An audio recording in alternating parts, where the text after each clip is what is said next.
피청구인 대통령 박근혜를 파면한다. 피청구인 대통령 윤석열을 파면한다. 피고인을 징역 5년에 처한다. 피고인을 징역 23년에 처한다. 대통령 파면, 실형 선고, 정치적 중대 사건들, 헌법재판소, 백대현 판사, 이진관 판사. 공통된 질문이 있습니다. 이 재판들 정말 공정했을까요? 헌재는 대통령 파면을 결정하며 곽종근, 홍장원의 증언을 핵심 근거로 삼았습니다. 그런데 이 증언, 말이 바뀌고 번복되고 서로 맞지 않았습니다. 이 메모는 증인이 검찰에 제출한 메모입니다. 그 증인이 작성한 메모 맞습니까? 조금 설명을 드리면 아까 말씀드린 대로 제가 국정원장에게 보고를 드리기 위해서 관저에 갔었고 관저에 내려가 있는 상태에서 대통령님으로부터 전화를 받았습니다. 그 바로 이어서 지상을 규명하기 위해서 방첩사령관에 전화했는데 방금 얘기한 대로 방첩사령관이 명단을 불러주는데 이렇게 책상에 앉아서 이렇게 적었던 부분이 아니라 당시 국정원장 방한사 입구에 있는 공터였기 때문에 서서 제 포켓에 있던 메모지에다 막 적었었습니다. 사무실에 가서 다시 보니까 제가 봐도 이거 알아보기 어려울 만한 것 같아서 제가 보좌관을 불러서 야 이거 좀 정서해봐라 라고 해서 적었는데 지금 정서로 되어 있는 대당자들의 인물의 어떤 글자는 제 보좌관의 글씨고 이 밑에 막 흘려 써 있는 글씨체가 제 글씨체입니다. 제가 왼손잡이라서 글씨체가 조금 좀 흘려 쓰는 부분이라 상대방들이 좀 알아보기 어렵습니다. 그래서 그렇게 만들어진 메모입니다.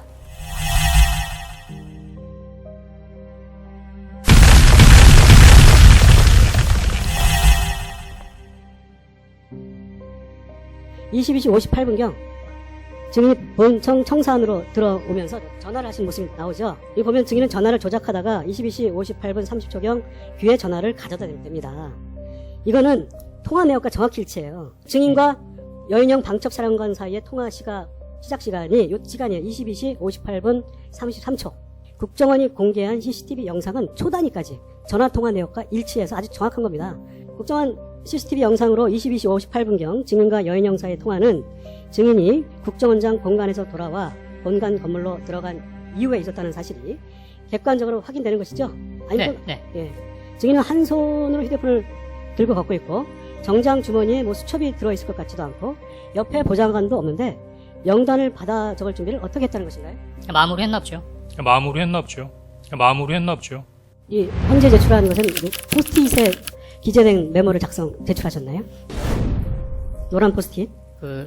지렁이 글씨부터 시작해서 저 메모에 대해서 굉장히 관심이 많은데 지금 제가 방금 설명하기 위해서 파워포인트로 자료를 만든다고 말씀드렸지 않습니까?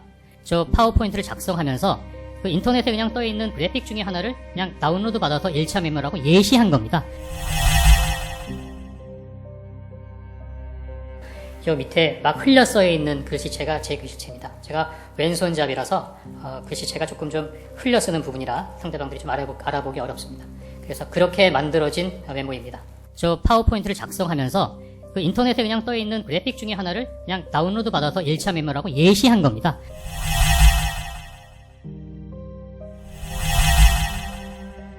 본회의장으로 가서 일부 들어갔던 인원이 있고 밖에 일부 있던 인원들이 있었는데 제가 그 조치를 하면서 전임 장관으로부터 국회의사당 안에 있는 의원들을 밖으로 이렇게 좀 빼내라.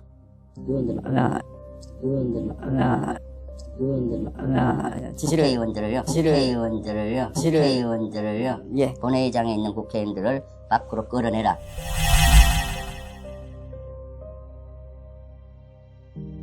예, 그 지시를 받았는데 왜 끌어내라고 지시를 받은 거죠? 그거는 정독수를 못 그렇게 유출은 할 수 있는데 제가 네. 어떤 목적으로 그렇게 하라라는 지시까지 받은 사항은 아니었기 때문에 본회의장에 있는 국회의원을 밖으로 끌어내라. 예.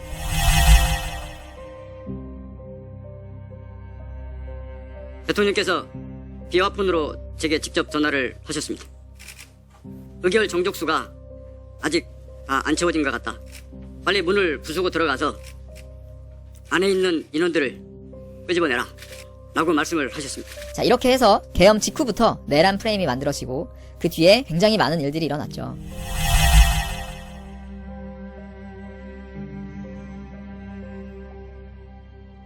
여기 지금 비화폰 통화 내역을 보니까요. 제가 수방사령관한테 뭐 의원들을 끄집어내라고 지시했다고 하는 시간이 제가 여기 보면 지금 23시 33분경에 그러니까 계엄 선포하고 1시간쯤 지나면 병력이 도착한다고 해서 도착했냐고 그냥 확인하는 시간이 저 수방사령관하고 저 밤 11시 33분하고 또 특전사령관하고는 밤 11시 35분 이게 이제 12월 3일입니다. 이렇게 한 거 말고 제가 특전사령관한테 그 31분에 이제 그 전화를 했다고 거기서 제가 의원 끄집어내라고 했다는데 그럼 그 전에 그 이상현과 공수 1여단장과 그 부하 사이에 의원 꺼내라는 얘기는 제가 수방사령관한테 얘기를 했기 때문에 자기들끼리 얘기가 전파된 거 아니냐 하는데 좋습니다. 다른 부대장한테 얘기를 들어가지고 여단장이 자기 부대장, 자기 사령관한테 묻지도 않고 아래에다 지시한다는 것도 이해하기 어렵지만 제가 수방사령관하고 그 통화 내역을 보니까요. 특전사령관하고 31분에 00시 31분에 1분가량 통화하고 나서 그 후에 수방사령관하고 네, 마이크 좀 가까이 좀 대고 말씀하세요. 그 후에 수방사령관하고 통화를 하거든요. 이거 혹시 특검 조사 시에 이런 거 안 보여주던가요? 이제 그걸 못 봤습니다. 네. 그 전에 내가 수방사령관하고 뭐 한 00시 한 20몇 분쯤에 통화라도 했다면 지금 얘기하시는 게 그거 뭐 좀 뭐 그럴 수 있겠다라고 혹시 뭐 넘겨짚을 수 있는데 수방사령관하고 통화는 12월 4일 날 통화는 우리 증인인 특전사령관 통화 이후에 통화를 했습니다. 그건 알고 답변을 좀 해주시면 될 것 같습니다.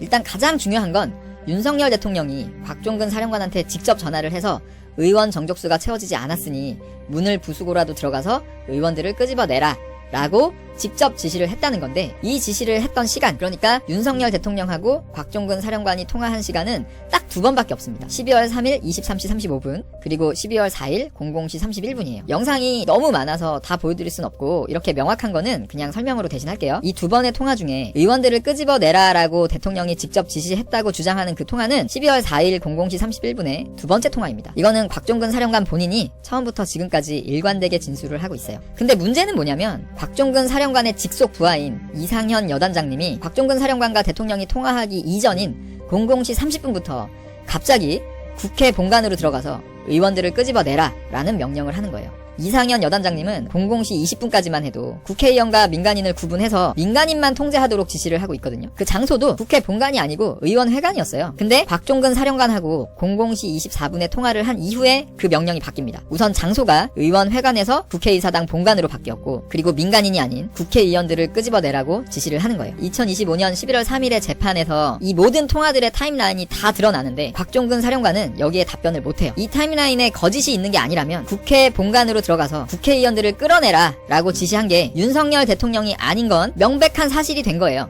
상식적인 재판이라면 여기서 멈춰야 합니다. 하지만 헌재는 전체 맥락상 신빙성이 있다고 판단했습니다. 대통령 파면은 대한민국에서 가장 무거운 결정입니다. 그런데 그 결정이 거짓 논란이 있는 증언 위에 세워졌다면 이게 과연 법치주의일까요? 이어진 형사재판. 백대현 판사는 윤석열 대통령에게 징역 5년을 선고했습니다. 하지만 재판 과정에서 편파성 논란이 불거졌습니다. 피고인 측 증거 신청은 배척, 검찰 주장만 폭넓게 수용, 충분한 심리 없이 선고 기일 잡힘, 법리보다 정치적 메시지가 판결문을 채웠습니다. 법치주의 훼손, 헌정질서 위기 같은 표현이 그것입니다. 비상계엄 선포와 관련한 범죄 혐의로 수사를 받는 과정에서 경호처 소속 공무원들을 이용하여 자신에 대한 수사기관의 적법한 영장 집행을 저지하거나 증거인멸을 시도하였습니다. 주문, 피고인을 징역 5년에 처한다. 오늘 재판 역사적으로 정말 비극적인 사건이고 수많은 그 법조인들이 같은 관심을 다 갖고 있었을 거예요. 첫 번째, 왜 백대현 부장 판사가 이 사건을 형사 25부에서 하고 있는 내란죄 본 범죄에 병합을 시키지 않았느냐. 나는 아직도 그 얘기듯이 납득을 못하고 있습니다. 이재명 대통령에 대한 온갖 범죄들은 말이죠. 예컨대 대장동 사건에다가 전년 그 지역도 다른 백현동 사건, 그리고 관련자도 전혀 다릅니다. 이 백현동 사건, 거기다가 그 앞에 벌어졌던 위례 신도시 사건, 또 성격도 완전히 다른 성남 FC 블루 후원금 사건, 이 네 사건을 병합을 했어요. 단지 피고인이 갔다는 이유로 병합을 해서 이 재판이 언제 끝날지도 모르게 만들어 놓고 지금 재판 중지가 되어버렸죠. 그런데 그렇게 병합을 해대면서 여기는 사실은 내란죄와 다 연관되는 사건이에요. 이 내란죄 근거해서 체포영장을 발부했고 그 체포영장에 저항을 했다 해서 체포방해죄로 기소가 됐단 말이에요. 당연히 내란죄 사건에 다 병합을 할 만한 사건들인데도 왜 병합을 하지 않았느냐. 또 두 번째, 이 사건을 보면서 여러 사람들이 관심을 가졌을 겁니다. 이 공수처 오동문이 청구한 체포영장 그리고 구속영장은 과연 정당한 것인가? 그것이 내란죄 수사권이 있고 거기에 터잡아서 영장을 청구했기 때문에 정당하다 이 얘기였는데 과연 내란죄 수사권을 이 재판부가 인정을 할 것이냐, 또 하나 서부법원에 관할권을 인정할 것이냐, 이 두 가지 관점이 있었단 말이에요. 그런데 거기에 대해서 오늘 백대현 부장은 딱 한 줄을 먹었습니다. 기초사실이 동일하다. 그 기초사실이 동일하더라도 적어도 그 직권 남용을 수사를 한 흔적은 얘기를 해줘야 되는데 거기에 대한 언급은 일체 없었습니다. 그래서 유죄 판단을 했고, 핵심은 그거예요. 이 공수처 오동문에게 과연 내란죄에 대한 수사권이 있었고, 그리고 거기에 터잡아서 청구를 한 체포영장, 구속영장은 정당한 것이냐. 그 정당해야만 그게 저항한 것이 체포방해죄가 된단 말이에요. 직권남용과 내란죄는 기초사실이 동일하다 이 얘기만 하더라고요. 예, 그래서 아마 이거 항소심에서 또 다른 쟁점이 될 겁니다. 기존에 대법원 판결에도 다 어긋나는 것이고 판사님께서 자기 나름대로의 어떤 법리를 만드신 것 같습니다. 문제가 뭐냐 하면 사실에 대해서 판단을 했다기보다는 특검의 일방적인 주장을 모두 받아들인 판결이라고 볼 수 있습니다. 그래서 기존에 나왔던 증거조사를 통해 나왔던 그런 부분들을 모두 무시한 판결이기 때문에 저희로서는 납득을 할 수가 없습니다. 그리고 김용현 장관 재판, 이진관 판사의 판단도 논란입니다.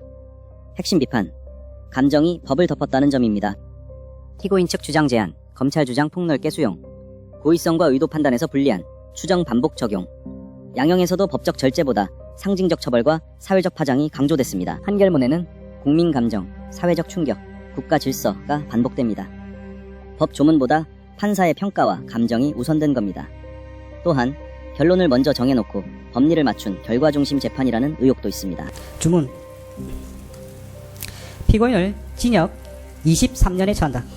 아니 어떻게 판사가 이런 식으로 물어보지 싶을 정도로 국무총리였던 피고인은 국민을 위해 어떤 조치를 취하셨습니까? 이걸 왜 판사가 물어봐요? 아니 본인이 무슨 국회의원도 아니고. 또 이제 박상호 장관이라고 나와가지고 저희 국무위원들도 피해자입니다 이러니까 딱 하는 얘기가 그거는 윤석열한테 말씀하시고 막 이런 식으로 하면서, 그래서 당신은 어쨌든 국무회의 가서 한마디도 안 했잖아요 막 이런 식으로 질타를 하고, 너무나 어떻게 보면 주관적인 감정이라든지 본인의 생각 이런 게 많이 섞인 질문을 해서 제가 이게 이래도 되나 그런 생각이 많이 들었어요. 제가 이제 잘 아는 판사인 얘기는 딱 그러더라고요. 너무 한쪽을 편드는 느낌을 받았다. 그러니까 일반적인 재판 진행을 두고 그런 얘기를 해요. 판사가 이렇게 해도 되나? 그런 느낌이 들었다고 그래요. 절차를 진행하는 데 있어서 좀 어떤 기회를 보장을 해주고 판사가 그렇게 해야 되는데, 내가 유죄 판결을 하더라도 기회 보장을 해줘야 되는데 전혀 그렇지가 않더라는 거죠. 지금처럼 이렇게 고압적으로 자기의 어떤 생각을 갖다가 그래서 당신은 그때 뭐 했냐, 그건 적절하지 않다고 생각한다, 이런 식으로 하지는 않았다는 거죠. 이렇게 하면 안 된다. 그런 얘기를 하시더라고요. 자, 또 다른 판사 그런 얘기를 했어요. 저도 재판을 좀 세게 하는 편이고 제 주관을 많이 넣는 편이긴 한데 이건 내가 봐도 조금 심하더라고요. 뭐가 문제냐 물어보니까 이게 뭐 계엄이든 뭐든 잘못된 거, 이건 잘못된 거라는 거를 전제로 물어보는 것들이 좀 있다는 거예요. 아니 이렇게 무죄를 다투는 사안에서 이런 식으로 질문을 하면은 당사자들 입장에서는 내가 지금 무죄를 이렇게 다투고 있는데 그거를 판단해야 되는 판사가 이거는 검찰의 공소를 다 유죄로 전제를 하고 물어보는 거 아니냐, 그렇게 느낄 수가 있다는 거죠. 그래서 이게 민감한 사안을 이렇게 지금 진행을 하면은 이건 좀 말이 좀 많겠다, 그런 생각이 든다, 그런 얘기를 했었습니다. 검사 대신에 판사가 신문을 하죠. 이것도 잘못된 겁니다. 물론 필요한 건 물어볼 수는 있는데 우리 법제가 그런 법제가 아니에요. 우리 법제는 탄핵주의라고 그래서 대립 당사자들, 검사하고 피고인하고 대립하고 너네 실권 싸워봐, 내가 유죄인지 무죄인지 판단할게. 판사는 그런 자리에 있는 건데 지금 이 사건 어때요? 판사가 자기가 다 그래서 이게 맞습니까? 이게 말이 안 되지 않습니까? 이런 식으로 물어보잖아요. 이게 뭐냐면은 옛날에 원님재판, 이거를 어려운 용어로 뭐라고 하냐면 규문주의라고. 규문주의가 원님재판인 거예요. 판사가 수사도 하고 재판도 하고 다 하는 그런 식의 재판을 지금 하고 있다. 이진관 판사 처음에 나왔을 때 저 막 전화도 되게 많이 받았거든요. 그러니까 진짜 법조인들, 법원 나간 지 얼마 안 되는 판사 출신들한테 아니 이런 재판 보셨어요? 이거 완전히 규문주의인데요. 이거 우리 완전히 과거로 돌아간 거, 프랑스 혁명 이전으로 돌아간 것 같아요. 양 기자님 그런 얘기를 했었습니다. 그럴 정도로 굉장히 이례적인 재판이다. 네. 헌재, 백대현 판사, 이진관 판사. 공통점은 명확합니다. 증거보다 결론 우선, 법보다 사회적 평가 우선, 편파적 재판 진행, 감정과 메시지 중심 선고. 사법부는 정의를 연출하는 곳이 아닙니다. 감정을 대변하는 곳도 아닙니다. 오직 증거와 법만이 판단의 근거가 되어야 합니다. 그런데 이번 일련의 재판들, 과연 그 기준 위에 서 있었을까요? 공수처가 내란죄 수사권이 없음을 판결문에 적시했던 지규현 판사. 시작부터 위법 위에 위법을 누적해온 이 길고도 문제 많은 재판을 공소 기각으로 마무리하여 대한민국의 무너진 법치를 다시 확립해주기를 국민은 바라고 있습니다. 법치가 무너지면 다음 차례는 국민입니다.